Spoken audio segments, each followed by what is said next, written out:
નમસ્કાર HX24 news ગુજરાતીમાં આપનું હાર્દિક સ્વાગત છે। દરરોજના બ્રેકિંગ સમાચાર જોવા માટે અમારી ચેનલ લાઇક, કમેન્ટ, શેર અને સબસ્ક્રાઇબ કરો। ચાલો જોઈએ આજના તાજા બ્રેકિંગ સમાચાર। રાજદીપસિંહ જોરુભા રાણા મારું નામ છે। સૌરાષ્ટ્ર ગેસ એજન્સીમાં હું ડિલિવરીમેન તરીકે એક ડિલિવરીમેન વર્કર તરીકે હું કામ કરું છું। એટલે તમે ત્યાં કામ કરો છો તમે મામલતદારને કાંઈક રજૂઆત કરી છે તેની રજૂઆત હતી ગોડાઉનની અંદર કેવા પ્રકારનું બિઝનેસ ચાલી રહ્યું છે?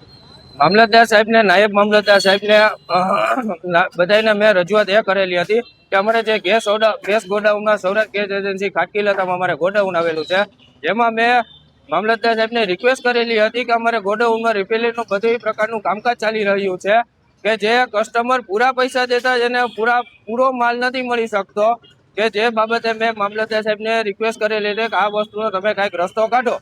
તો જેથી કરીને રિક્વેસ્ટ કર્યા પછી સાહેબે સોમવારને 30 મિનિટે સાહેબે રેડ નાખેલી છે।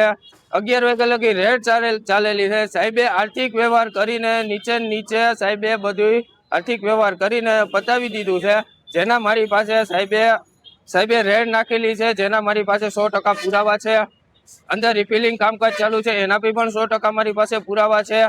સાહેબે રેડ નાખેલી છે, ક્યાંથી આવ્યા છે સાહેબ, ક્યાંથી ગયા છે એ મારી પાસે પુરાવા છે। 3 જણા આવ્યા સાહેબ અને અમારા ગેસ એજન્સીના સંચાલક ભાઈ બથોબથી રોડ ઉપર બાંધી પડ્યા છે, એ બી પણ છે વિડીયો શૂટિંગ।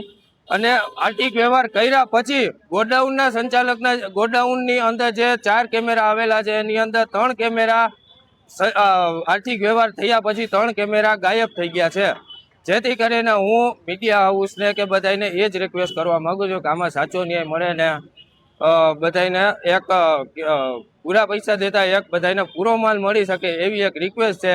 અને જેથી કરીને કોઈ આમાં પૈસાનો બધાય જે આર્થિક વ્યવહાર આમાં જે બધાય ભ્રષ્ટાચારીઓ જે બધાય છે આમાં મામલતદારમાં પટોળિયાભાઈ, નાયબ મામલતદાર તરીકે આપણે જયદીપભાઈ ડાંગર, અન્ય કોઈ 2 વ્યક્તિ છે જેમાં અમિતભાઈ છે, અન્ય એક વ્યક્તિ છે જેમાં આ બધે આખા સંડોવાયેલા છે। મામલતદાર સાહેબને અંદર રિફિલિંગ થતા હતા એ પ્રકારના બધા તમામ 100% મેં પુરાવા આપેલા છે।